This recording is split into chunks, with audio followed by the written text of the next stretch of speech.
আসসালামু আলাইকুম। আজ আমি আপনাদের সাথে শেয়ার করছি ঈদ স্পেশাল বিফ রেজালা। এই রেজালাটা খেতে এতটাই মজা হয়, না বানিয়ে খেলে বুঝতেই পারবেন না। প্রথমে আমি একটি হাঁড়িতে তেল গরম করে নিলাম।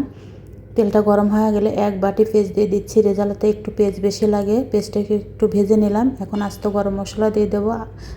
কালো এলাচটা থেতো করে দিয়েছি, সাদা এলাচ, গোলমরিচ, লবঙ্গ, তেজপাতা, দারচিনি এটা দিয়ে ভেজে নিলাম।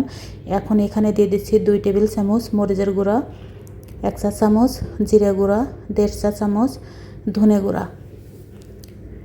মশলাটাকে আবার ভেজে নেব। সামান্য পানি দিয়ে মশলাটাকে একটু কষিয়ে নেব।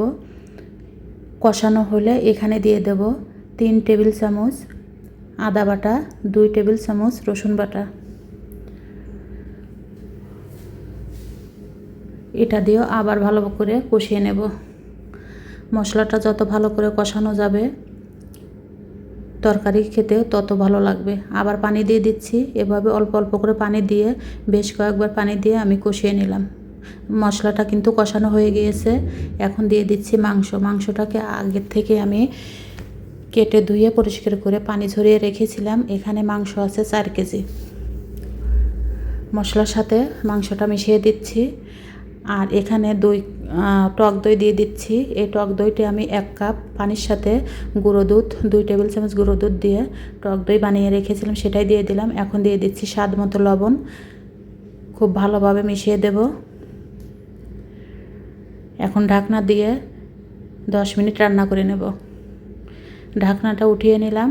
দেখুন মাংসতে কিন্তু অনেকটাই পানি ছেড়ে দিয়েছে। একটু নাড়াচাড়া দিয়ে এখানে বাদাম বাটা, কিশমিশ, কাঠবাদাম বাটা দিয়ে দিলাম 3 টেবিল চামচ, পেঁয়াজ, কাঁচামরিচ বাটা দিয়ে দিলাম 2 টেবিল চামচ। এটা দিয়ে খুব ভালোভাবে মিশিয়ে দেব। মিশিয়ে ঢাকনা দিয়ে ঢেকে রান্না করে নেব। ঢাকনাটা উঠিয়ে নিলাম।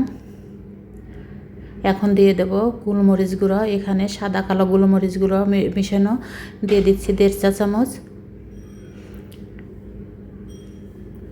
দিয়ে দেব টমেটো সস 2 টেবিল চামচ। এখন খুব ভালোভাবে মিশিয়ে দিচ্ছি। এইভাবে কিন্তু মাংসটাকে আমি কষিয়ে নিচ্ছি মিডিয়াম আছে। আমার মনে হচ্ছে লবণটা একটু কম হয়েছে, আবার লবণ দিয়ে দিলাম। দেখুন মাংসটা কিন্তু কষানো হয়ে গিয়েছে, উপরে তেল ভেসে উঠেছে। এখন আমি কুসুম গরম পানির মধ্যে 2 কাপ পানির মধ্যে 4 টেবিল চামচ গুঁড়ো দুধ মিশিয়ে রেখেছি, সেটাই দিয়ে দেব। এখানে কিন্তু আমি অন্য কোনো পানি ব্যবহার করলাম না। এখন দমে রান্না করে নেব 50 মিনিট। 50 মিনিট পরে ফিরে আসছি। দেখুন আমার মাংসটা কিন্তু সেদ্ধ হয়ে গিয়েছে। এখন দিয়ে দিচ্ছি কিশমিশ, আলু বখরা,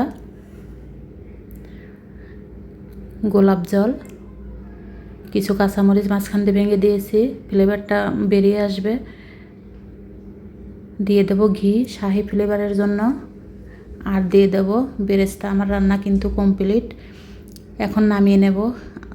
আমার রেসিপিটি ভালো লাগলে অবশ্যই বন্ধুদের মধ্যে শেয়ার করে দেবেন। আল্লাহ হাফেজ।